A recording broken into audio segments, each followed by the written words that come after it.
mounting boards. But we need to know what is there so that we know how to account for that when we place the parts and we place the holes for the screws and things like that. As mentioned, it's a good idea to be concerned not only with the top side of the board, but also the top edge of the board.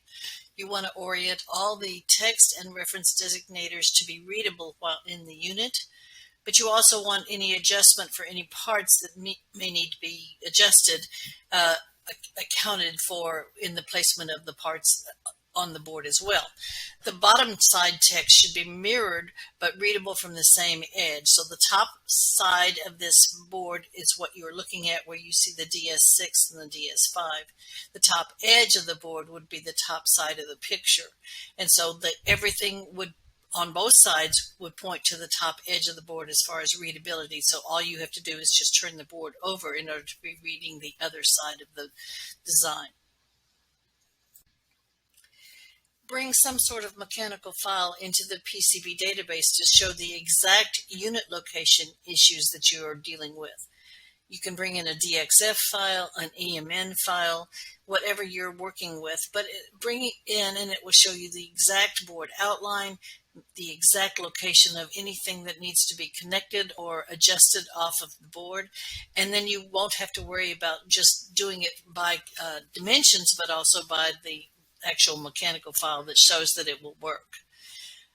It would also show connector locations based on the pin 1 or the centroid, and you would need to know which one you're looking at. Can show you some cabling connection issues, parts location based on other parts or cutouts. You may have parts that stick through cutouts in some sort of front panel, and you want to be sure that they're located properly so that they actually stick out through those openings.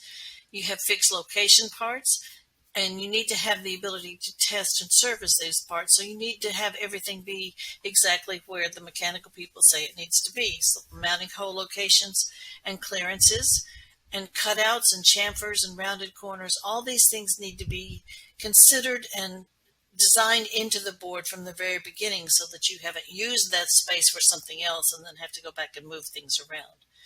The board height restricted area is also something important because you have to know if the board is going to fit into a stack with some other boards or some other mechanical pieces that will limit the height of the components that can be put in a particular location.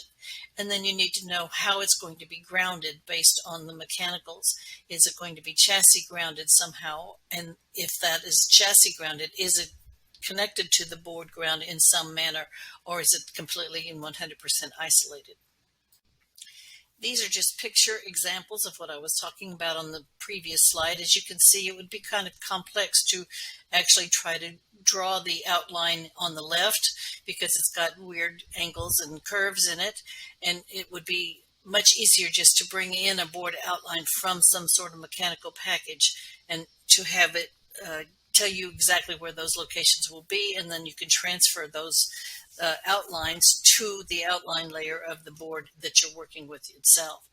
And the one on the right shows examples where there's a form factor for that particular kind of board that says that all those mechanical connectors have to be on the right-hand side in those exact locations.